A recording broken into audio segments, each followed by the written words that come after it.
Assalamualaikum warahmatullahi wabarakatuh. Waalaikumsalam warahmatullahi wabarakatuh. Eh, saya masih belum selesai untuk menjelaskan komponen pendidikan kita yang paling utama. Komponen pendidikan yang kita kemarin kaji yaitu komponen peserta didik. Ya, jadi peserta didik ini merupakan komponen utama dalam pendidikan karena memang segala usaha kita, segala macam cara, segala macam strategi pendekatan atau apapun, ya semua diperuntukkan untuk peserta didik.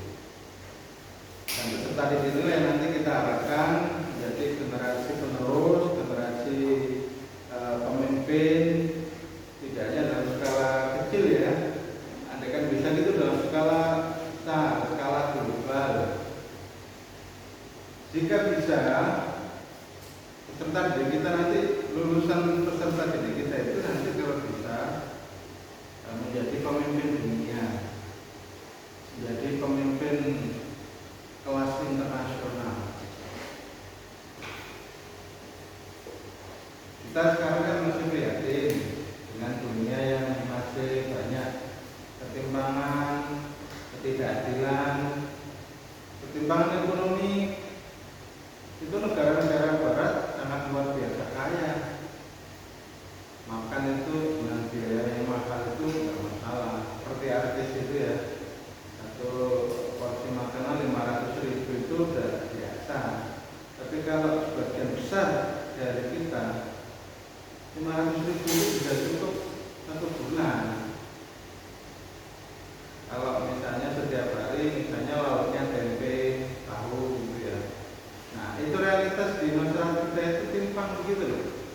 Apa enggak sebaiknya kehidupan itu dibuat agak merata begitu, sehingga seimbang gitu.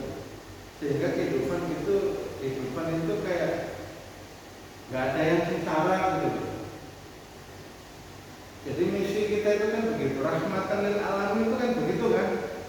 Kalau misalnya kita bisa menciptakan rahmat bagi alam, minimal bagi manusia, itu nggak ada itu yang marah, nggak ada yang miskin, nggak ada yang stunting, nggak ada yang tertinggal terbelakang, hidup di rumah yang tidak layak huni. Nah itu siapa nanti yang bisa ngurus itu gitu? Kalau bisa ya generasi kita. Jika tidak mampu, ciptakan generasi selanjutnya. Nah, bagaimana caranya? Dengan pendidikan. Jadi pendidikan itu menjadi alat mutlak untuk membawa kemajuan generasi muda kita nanti. Dan mereka juga akan membawa kemajuan yang diperoleh generasi muda kita akan bisa membawa kemajuan pada masyarakat secara menyeluruh, bahkan bila perlu masyarakat secara global, mendunia. Andai kan bisa begitu. Nah, bagaimana caranya? Nah, ini kamu ini nanti kan minimal jadi kepala sekolah. Ya, kalau bisa lebih tinggi lagi, kemanfaatannya biar lebih luas. Ya, kemanfaatannya biar lebih luas. Kamu kalau berkiprahnya itu hanya di satu sekolah ya, itu berarti kan kemanfaatanmu itu terbatas di satu sekolah itu. Tapi kalau kamu menjadi kepala dinas, kemanfaatan kamu mungkin lebih dari satu sekolah, bisa di tingkat atau kepala dinas di level Jawa Timur, berarti kemanfaatan kamu di wilayah sampai wilayah provinsi.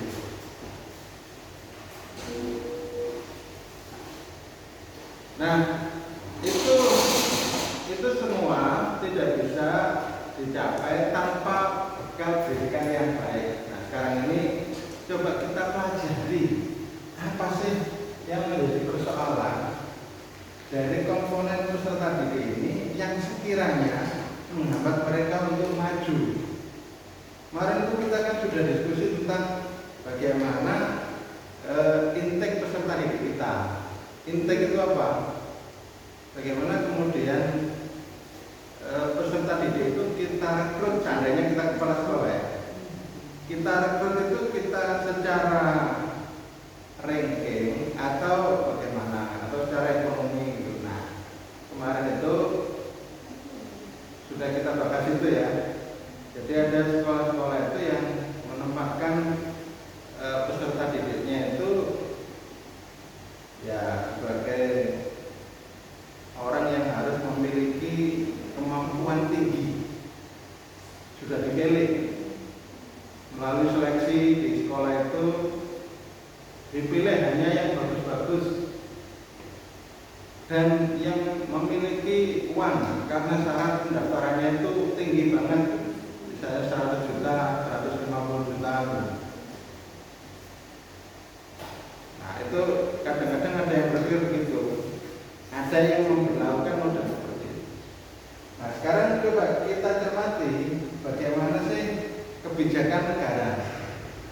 Kebijakan negara ini kira-kira terkait dengan peserta didik itu kira-kira membawa kemajuan atau tidak, membawa keadilan atau enggak. Kalau kamu disuruh milih terkait penerimaan siswa baru yang disingkat apa sekarang? PDB. Apa itu? Penerimaan peserta didik baru. Penerimaan peserta didik baru. Oke. Sistem yang digunakan sistem apa sih? Seringkali kita mendengar sistemnya zonasi. Apa yang dimaksud dengan zonasi? Yang dekat dengan rumah. Nah, jadi siswa yang bisa mendaftar adalah siswa yang memang letak rumahnya itu berada di radius yang sudah ditentukan. Artinya lebih dekat ya mestinya lebih mungkin untuk diterima. Walaupun kemarin ada beberapa kasus itu, ada orang tua itu yang protes anaknya tidak dapat masuk di salah satu sekolah negeri. Kemudian dia mencoba mengukur jarak rumahnya itu dengan meteran itu. Ya mungkin hanya sekitar 500 meter. Ya silakan. Tapi ternyata ya saya nggak tahu persoalannya apa kok kemudian tidak bisa diterima di sekolah negeri padahal rumahnya dekat sekali dengan sekolah tersebut. Ini PPDB sistem zonasi ini hanya berlaku untuk negeri loh ya. Kalau swasta kan nggak berlaku kan? Nah, sekarang pertanyaannya, mengapa kita perlu mengatur sistem zonasi? Misalnya penerimaan siswa baru kenapa perlu diatur? Sebetulnya ada kaitannya dengan keadilan.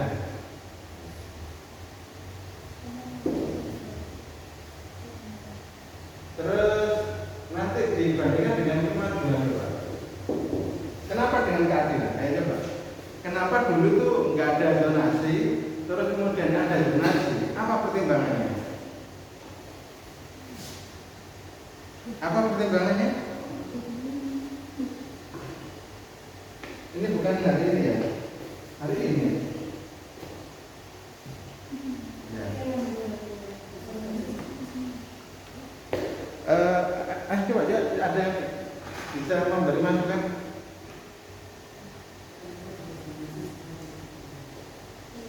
Kamu dulu pernah masuk sekolah negeri nggak? Pernah. Nah, terus dulu itu masih sudah zonasi atau belum? Sudah. Nah, yang belum zonasi ada. Kamu belum zonasi? Oh, sudah. Kalau negeri pertama jumlahnya banyak ya. Pertama, memang itu milik negara. Milik negara itu berarti kan milik rakyat. Kalau milik rakyat kan mestinya semua rakyat itu harusnya bisa masuk sekolah negeri kan ya? Iya. Nah terus kenapa kok nggak bisa semua masuk?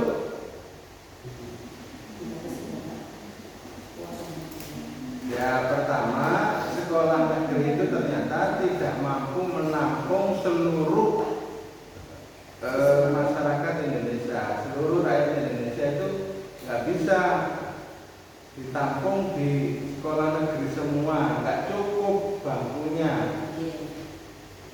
Lupa kalau bangku kan bisa, nggak hanya sekedar bangku, Waalaikumsalam. Nggak hanya sekedar bangku ya, itu ada, ya, itu ada misalnya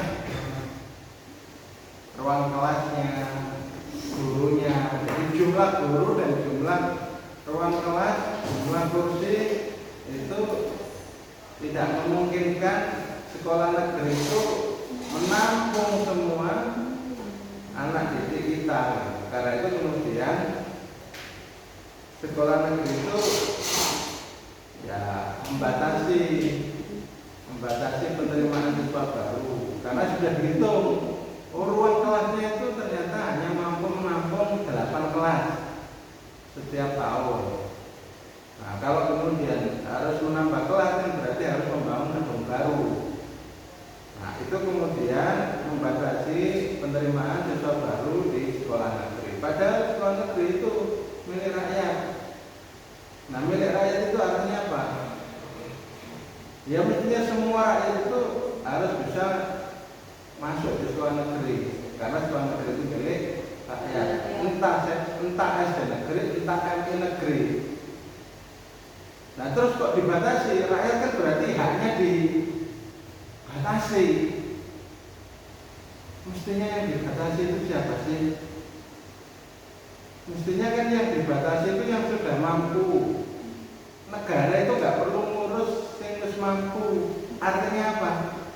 Sekolah negeri itu ya mbok yo aja nrimo sing sugih. Kenapa negara malah nyubsidi? Sekolah negeri itu kan disubsidi oleh negara kan?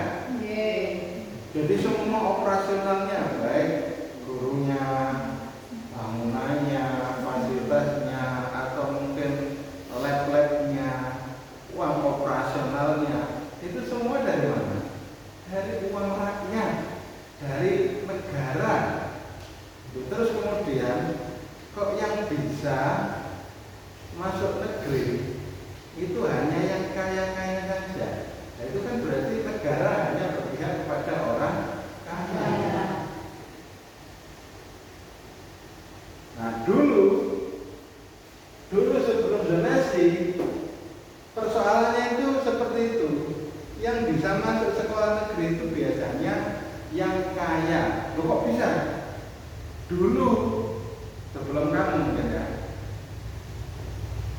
jumlah ruang belajar itu juga terbatas, sehingga penerimaan siswa baru per tahunnya mungkin hanya 5 kelas, 6 kelas.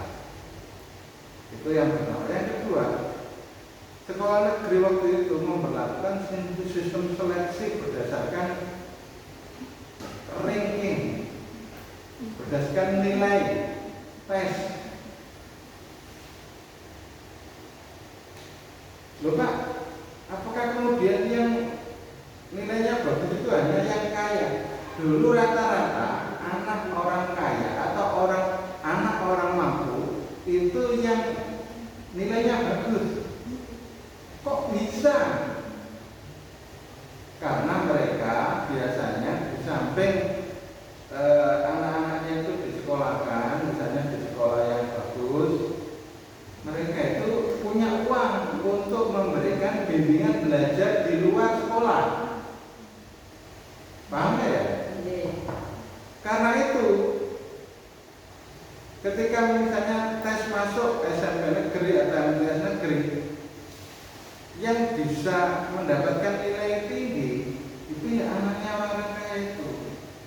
Makanya dulu itu sekolah negeri itu dikenal sekolah yang favorit, sekolah kayak SMA Negeri Sopo. Itu dulu seakan-akan itu hanya bisa masuk itu anak-anaknya pejabat, anak-anaknya orang kaya. Nah, sejak zonasi, nah itu udah nggak kelihatan favoritnya. Kenapa? Karena sudah nggak eksklusif lagi. Sudah banyak di antara murid-murid itu yang ya tidak harus nilainya tinggi itu, terus kemudian rumahnya di sekitar sana, ya akhirnya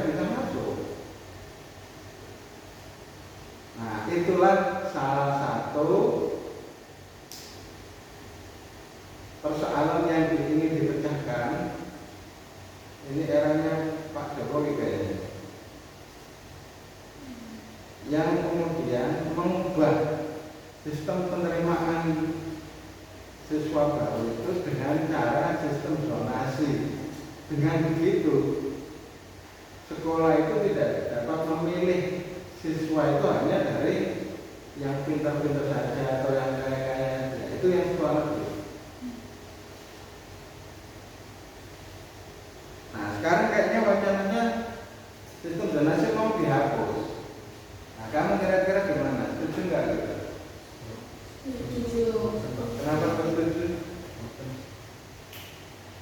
Raffi, kenapa kok nggak setuju? Ya, kalau sistem zonasi dihapus, enakan sugi tadi ya. Tapi berarti cermat tadi itu. Apa latar belakang tadi? Jadi sistem zonasi itu awalnya karena faktor itu tadi, keadilan mendapatkan akses pendidikan yang dilaksanakan oleh negara itu hanya terbatas pada masyarakat kelas-kelas atas, menengah ke atas. Menengah ke bawah itu jarang yang bisa. Pada seringkali ada memang pengecualian kayak afirmasi gitu. Misalnya ya, ada afirmasi 5%. Berarti yang 5% itu boleh dari anak-anak yang berasal dari desa di mana sekolah negeri itu berdiri. Nah, tapi kan jumlahnya sangat kecil. Karena itu dulu sebelum sistem zonasi, banyak anak SMA itu yang sedang ngekos, entah dari Pajet atau dari mana gitu, itu ngekos di daerah Soko. Kenapa? Karena dia memang memilih SMA Negeri Soko sebagai jujukan, sebagai pilihan favorit, karena memang sekolah ini dianggap sekolah terbaik waktu itu. Jadi saya itu masih mendengar cerita kemarin itu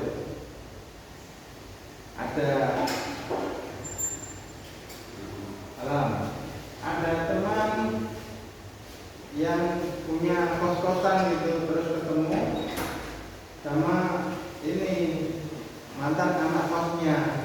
Dulu anak tersebut sekolahnya di SMA Negeri Soko, terus rumahnya Pajet, terus sekarang juga berhasil setelah lulus di sekolah di kampus itu, terus berhasil gitu, terus kemudian silaturahim kunjungan ke rumah bapak kosnya dulu gitu.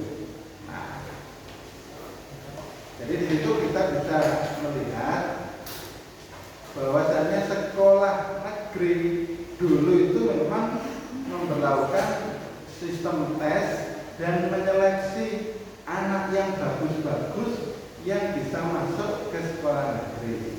Kalau swasta yang favorit biasanya ditambahkan dengan anak yang nilainya bagus, IQ-nya bagus, plus punya ekonomi yang bagus. Nah, itu kalau sekolah favorit kayak TNH dulu TNH kayaknya bagus dulu. Nah, akhirnya diubah. Kenapa tadi itu diubah? Karena keadilan untuk masyarakat itu kok kayaknya terasa kurang diperhatikan, sehingga kemudian diberlakukan sistem zonasi. Tidak lagi siswa yang boleh masuk ke sekolah negeri itu dipilih berdasarkan kemampuannya, berdasarkan nilai tesnya, tapi harus menampung dari siswa yang memang rumahnya tidak jauh dari tempat sekolah tersebut. Nah, tren anak SMA ngekos, anak MA ngekos itu sudah nggak begitu ada lagi sekarang. Karena tadi itu, karena buat tempat yang ngekos, rumahnya nggak jauh dari sekolah tersebut. Nah, itu sistem zonasi begitu. Nah, sekarang wacananya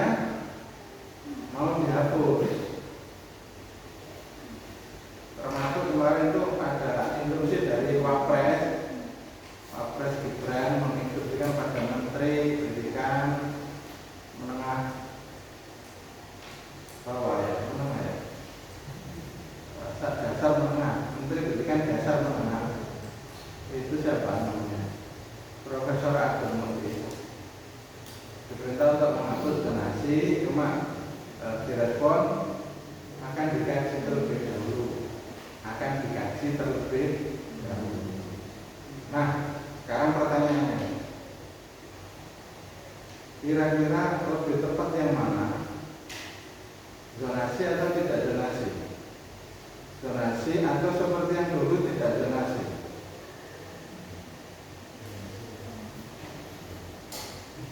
Tadi nggak setuju, tapi terus kamu tadi setuju kan? Setuju dihapus ya? Alasannya apa? Ya, biar yang jauh bisa sekolah di situ. Biar yang jauh bisa sekolah di situ. Punya pertimbangan. Kalau yang jauh bisa sekolah di situ itu kenapa? Pentingnya apa? Kan kadang kepingin juga sekolah.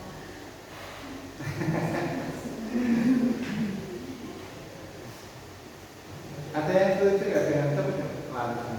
Ini ada yang setuju dengan ini kan? Setuju. Setuju. Setuju dihapus zonasi. Iya. Kenapa? Karena kan di negeri kan nggak cuma zonasi aja, Pak. Kayak ada tes gitu loh. Ya. Ya, kayak gitu. Ya, kalau yang jauh ke sekolah di situ kan bisa. Kalau zonasinya dihapus. Karena setiap anak kan punya sekolah impian gitu loh. Gitu. Tapi kemudian kalau nanti dianggap tidak adil bagi masyarakat yang tidak mampu, biasanya yang ingin sekolah jauh itu kan yang mampu. Kalau orang nggak mampu, itu kan mau sekolah jauh itu jangankan sekolah jauh, sekolah dekat aja susah gitu. Apalagi mau ngekos, biayanya ngekos berapa, terus kemudian biaya makan, biaya hidup itu berapa. Tapi di tempat saya itu ada yang jarak antara rumah sama sekolah itu nggak terlalu jauh, cuma kena zonasi Pak. Terus ujung-ujungnya itu kasih uang biar bisa masuk di sekolah itu. Ya itu terlepas dari penyimpangan ya, tapi sebetulnya kebijakan zonasi itu sebetulnya tujuannya tadi itu dari sisi keadilan. Karena pada hakikatnya di sekolah asal dari yang mau ngekos tadi itu di sana juga ada sekolah negerinya. Terus akhirnya ketika dia misalnya punya privilege itu bisa menggeser yang kata-kata itu atau kampung akhirnya. Nah ini sebenarnya terkait dengan sekolah negeri. Harusnya kalau saya lihat, harusnya sekolah negeri itu hanya boleh menerima anak-anak yang kurang mampu.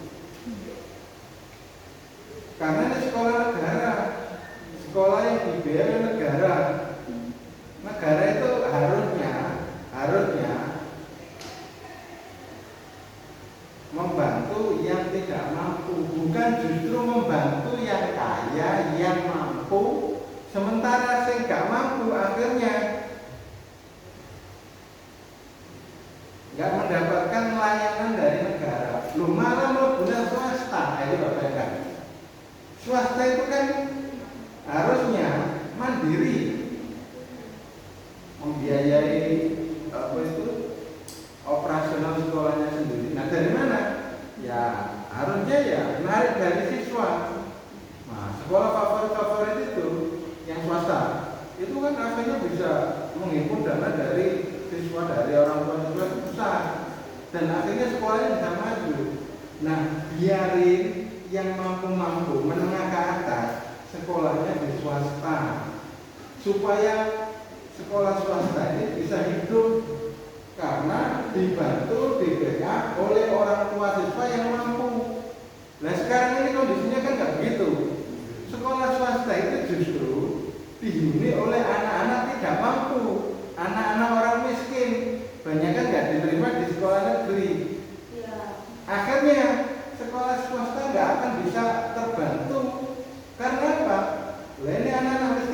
ditarik uang 5.000, iuran 5.000 per bulan udah jerit, udah nggak mampu. Nah terus, maka sebetulnya andai kan kamu jadi menteri pendidikan atau jadi presiden, buat peraturan bahwasanya negeri, sekolah negeri yang dibiayai negara itu hanya diperuntukkan bagi orang yang tidak mampu. Orang yang mampu itu kan sudah bisa mencari sendiri, sudah bisa menyekolahkan anak dengan biaya, bahkan mereka itu yang kaya-kaya itu bahkan bisa menyekolahkan anaknya ke luar negeri. Banyak kan yang bisa begitu. Dan biarin mereka itu yang kaya-kaya itu di sekolah-sekolah swasta, supaya sekolah swasta itu bisa maju, bisa hidup. Kamu ngerti perguruan tinggi di Amerika yang swasta itu justru yang favorit, yang bagus-bagus. Kenapa? Karena memang ya tadi sekolah negeri itu untuk yang tidak mampu mestinya gitu. Sehingga kemudian sekolah swasta itu disebut anak-anak orang kaya, anak-anak orang yang menengah ke atas. Akhirnya sekolah swasta itu walaupun nggak dapat backup dari negara, nggak dapat biaya operasional dari negara, itu bisa hidup, bisa berkembang, bahkan bisa lebih maju. Kenapa? Karena orang tua siswa itu memiliki kemampuan untuk membayar biaya sekolahnya. Nah, beda dengan negara kita ini, yang kaya-kaya itu masuk perguruan tinggi negeri semua. Ketika seleksi tes itu mereka akhirnya apa? Bisa masuk ketika tes itu. Kenapa? Karena mereka sebelum ketika di SMA-nya itu udah dikasih bimbel itu yang luar biasa. Sementara anak-anaknya orang miskin mereka masuk. Kenapa? Gak mengenal tesnya itu. Walaupun dia sebetulnya anak yang cerdas, anak yang bagus, tapi yang lolos seleksi nggak banyak. Kenapa? Ya tadi karena kalah bersaing dengan yang anak-anak orang kaya yang sudah dipersiapkan itu. Nah itu kan prihatin. Negara justru memfasilitasi yang kaya, yang mampu. Sementara yang nggak mampu, yang miskin, yang melarat, akhirnya terpaksa ditampung oleh sekolah swasta. Sekolah swasta yang pinggiran, yang melarat, sing sekolah itu ya wes gak jelas. Nah ini masa depan mereka itu jadi apa kalau begitu benar? Nah kok yo negara itu ngurusi sing melarat-melarat. Ojo malah memfasilitasi. Ya coba bayangkan, sekolah negeri itu full biaya dari negara. Gurunya, fasilitasnya, bangunannya, surplusnya, operasionalnya semua dari negara. Uang dari mana negara itu? Dihimpun dari semua rakyat. Kita setiap tahun bayar PBB kan? Mestinya itu negara nggak perlu bantu sing mampu. Menurut maksudku itu pikiran saya begitu. Nah sekarang pertanyaannya, kita bisa nggak wujudkan ini? Nanti kesetaraan itu bisa terwujud. Sekarang ini kan timpang. Yang kaya luar biasa kaya, yang miskin banyak di Indonesia itu. Padahal yang kaya itu siapa coba? Di Indonesia yang kaya itu adalah non-muslim. Pejabat-pejabatnya kan muslim Pak. Kalau pejabat-pejabatnya itu kasih uang, udah mengikuti apa maunya ini pengusaha besar itu. Kayak kami itu siapkan diri untuk jadi pejabat di negara ini, tapi buat yang benar gitu, kebijakan yang benar. Coba bayangkan, Indonesia itu mayoritas muslim, tapi yang kaya itu nggak ada yang muslim. Ya sedikit sekali itu dibanding misalnya ya dari 100 gitu ya. Nah, iya, muslimnya paling 5. Nah coba bayangkan. Nah itu apa enggak waktu apa ya? Pokoknya aneh lah. Nah kami itu merasa nggak aneh dan kadang-kadang mendukung gitu, mendukung.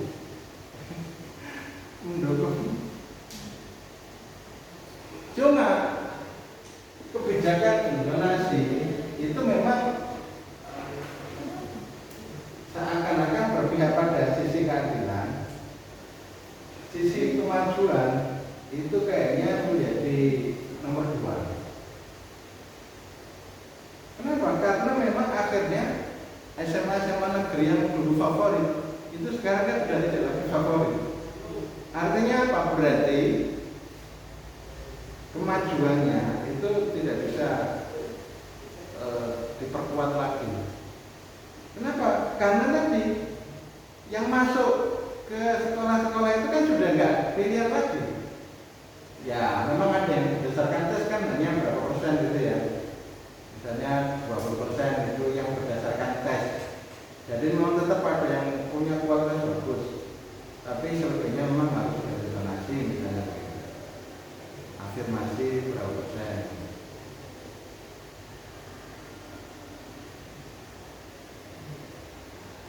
Ada yang mau ini bertanya?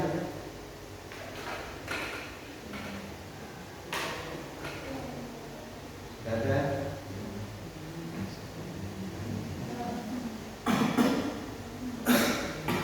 Kamu kalau pada waktu kuliah ini belum siap pertanyaan, kamu di rumah buatlah pertanyaan. Terus boleh ditanyakan sebelum mulai perkuliahan atau di tengah perkuliahan, boleh. Saya fleksibel aja. Kamu itu pengen pertanyaan di waktu apa, awal, tengah, akhir.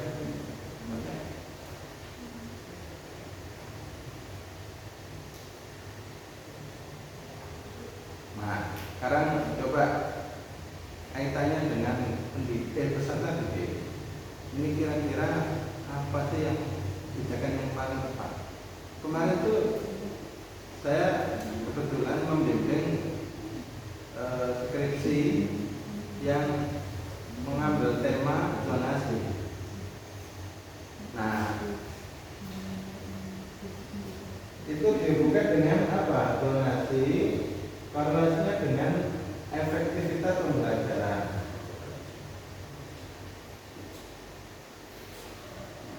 Jadi akhirnya ditemukan sistem zonasi yang bagus itu ternyata menurunkan efektivitas. Kalau nggak pakai zonasinya kurang bagus, misalnya ya, itu semakin efektif. Kenapa? Karena ketika tidak pakai sistem zonasi, yang masuk itu yang terpilih. Akhirnya di kelas itu dihuni anak-anak yang bagus semua. Ketika dihuni anak yang bagus, kelasnya kan menjadi lebih efektif. Jadi kalau kemajuan pendidikan itu kalau untuk kemajuan pendidikan itu mestinya nggak pakai sistem zonasi, sistem full seleksi. Dipilih hanya yang pintar-pintar saja. Tapi itu berarti mengabaikan aspek keadilan. Sekarang ketika kamu saya tanya, milih keadilan atau kemajuan? Keadilan. Keadilan. Berarti donasi. Kamu? Keadilan. Berarti tetap ingin donasi.